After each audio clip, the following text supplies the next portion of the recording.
Début septembre, une petite révolution s'est déroulée chez Peugeot avec la disparition de son célèbre moteur PureTech. Depuis 2012, ce moteur essence a été un pilier de la gamme. Mais aujourd'hui, il a disparu des configurateurs de la marque. Derrière cette disparition se cache une stratégie signée Stellantis, visant à tourner la page d'un moteur dont la fiabilité a souvent été mise en cause. Citroën et DS suivront. Mais Opel, qui n'a jamais utilisé cette appellation, ne sera pas affecté.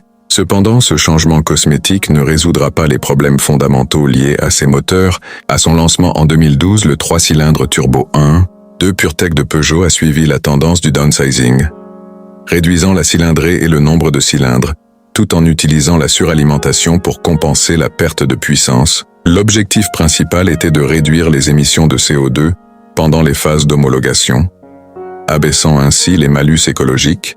Les performances de ce petit moteur étaient au rendez-vous, malgré une sonorité râpeuse et des vibrations notables, comparé à son prédécesseur, le 4 cylindres 1.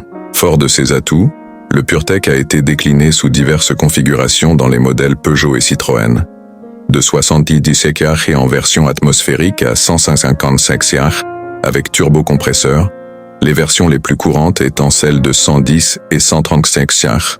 Entre 2015 et 2018, ce moteur a même été élu moteur de l'année par un jury de 70 journalistes. Pourtant, 12 ans après son lancement, le bilan est mitigé. Dès 2020, les problèmes de fiabilité ont commencé à surgir, occasionnant des rappels massifs pour un défaut de la courroie de distribution qui pouvait entraîner la casse du moteur.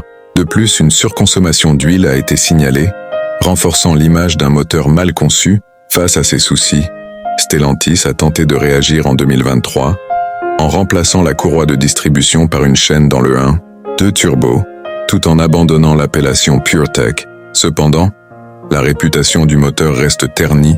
Le nouveau modèle de 136H devra prouver sa fiabilité sur plusieurs années pour redonner confiance aux consommateurs. Cette transformation marque la fin d'une ère pour Peugeot, mais seul le temps dira si cette nouvelle approche portera ses fruits.